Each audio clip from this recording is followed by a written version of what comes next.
Pernahkah Anda bertanya-tanya tentang dunia peternakan ular yang menakjubkan dan produk yang dihasilkannya? Dalam video hari ini, kita akan mempelajari proses menarik dalam pengembangbiakan ular dan peran penting yang mereka mainkan dalam berbagai industri. Sebelum memulai peternakan ular, harus diperhatikan pemilihan jenis ular dengan keberanian dan keterampilannya para petani menangani beberapa ular paling berbahaya di dunia dengan tangan kosong. Ular-ular ini dibiarkan untuk diambil kulitnya yang kemudian diubah menjadi produk fashion yang banyak dicari. Proses pembiakannya sangat teliti dan menakjubkan. Setelah kawin ular betina bertelur, setiap sarang berisi antara 12 hingga 21 telur. Telur-telur ini menjalani masa inkubasi sekitar 70 hingga 75 hari sebelum menetas dengan sendirinya. Memastikan kondisi suhu dan kelembaban yang sempurna adalah yang terpenting untuk perkembangan telur ular yang sehat. Kandang dibuat dengan cermat untuk menyediakan lingkungan yang nyaman bagi ular, sekaligus menjamin keamanan penjaga. Setiap kandang dibagi ke dalam kompartemen terpisah yang hanya menampung satu ular per unit, yang terbuat dari bahan seperti batu bata dan kawat besi. Kandang ini memberikan ruang yang aman bagi ular untuk berkembang. Memberi makan ular membutuhkan kehati-hatian dan keahlian. Ular berbisa biasanya diberi makan katak dan daging ayam, sementara spesies lain memiliki kebutuhan makanan yang berbeda. Penjaga harus sangat berhati-hati saat menangani ular berbisa untuk menghindari bahaya. Tetapi, mengapa orang-orang di tempat seperti itu sangat teliti dalam merawat reptil-reptil berbahaya ini? Jawabannya terletak pada sumber daya berharga yang mereka sediakan. Bisa ular sering disebut sebagai emas cair karena khasiatnya yang luar biasa yang berfungsi sebagai komponen penting dalam memproduksi antivenom untuk mengobati gigitan ular. Racun ular juga digunakan dalam pengobatan modern untuk obat pereda nyeri dan obat-obatan lainnya, sehingga menjadikannya aset yang sangat diperlukan dalam industri farmasi.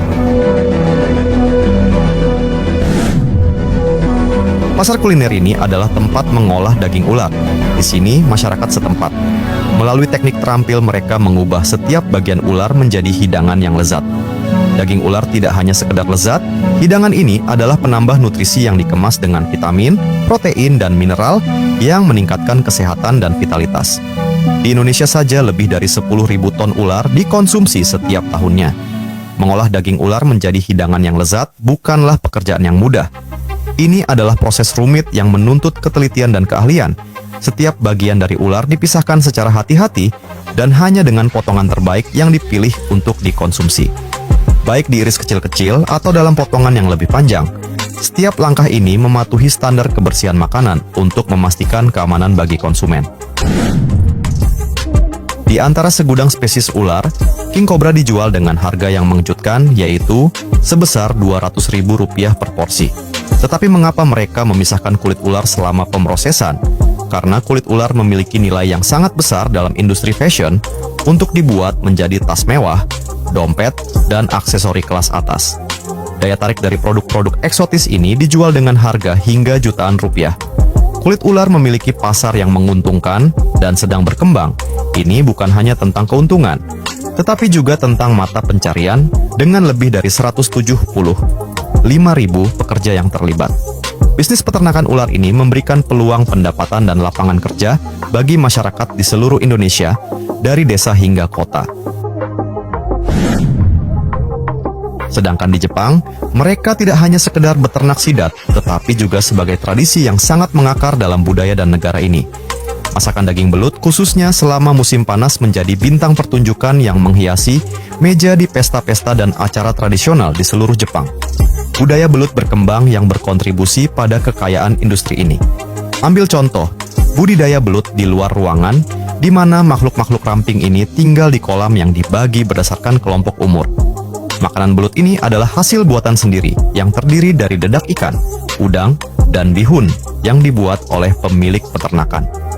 Saat belut siap panen dalam waktu 10 bulan, panen biasanya dimulai saat fajar para petani dengan terampil menggunakan jaring untuk mengumpulkan belut dan memasukkannya ke dalam keranjang untuk diangkut ke pusat pemrosesan. Di sini, belut menjalani penyortiran berdasarkan ukuran yang lebih besar untuk diproses lebih lanjut. Sedangkan di tempat ini, Anda akan menyaksikan budidaya belut, mulai dari bayi hingga dewasa. Bayi belut tumbuh subur di lingkungan yang dikontrol dengan cermat dengan menjaga suhu air antara 23 dan 28 derajat Celcius. Ini adalah suhu yang ideal untuk kesehatan dan pertumbuhan mereka. Petani Jepang dengan ahli membuat makanan bergizi untuk belut mereka, mencampurkan bahan-bahan penting lainnya sebelum memberikan makan belut-belut mereka. Ketika belut mencapai berat dan ukuran optimal adalah saatnya panen. Belut-belut tersebut dimasukkan dalam kantong plastik besar yang dilengkapi dengan udara dan dikirim ke pabrik pengolahan. Di sini, belut tadi diubah menjadi hidangan lezat yang dinikmati banyak orang Jepang. Saat di pabrik pengolahan, mereka dipindahkan ke kolam batu dan akan dibersihkan tubuh belut dari lendir. Setiap belut dibuang tulang belakang dan organ-organnya. Setelah dibersihkan dan dikeringkan, belut ditimbang dan disortir ke dalam kotak-kotak yang siap untuk tahap pemrosesan selanjutnya. Kemudian, belut-belut tersebut dipanggang, yang aromanya sangat menggiurkan. Setelah dipanggang, daging belut tersebut diperiksa apakah ada ketidaksempurnaan sebelum dilapisi dengan bumbu. Lapis demi lapis, bumbu menyelimuti setiap bagian, menciptakan lapisan lezat, tapi potongan belutnya belum selesai. Proses selanjutnya adalah membekukan daging belut untuk memastikan dagingnya tetap segar sampai mencapai piring. Saat Anda menikmati hidangan belut bakar, ingatlah proses yang panjang saat membawa daging belut tersebut ke meja Anda. Jadi, apa pendapat Anda tentang industri ular dan daging belut ini? Beritahu kami di komentar di bawah. Demikianlah episode kita kali ini.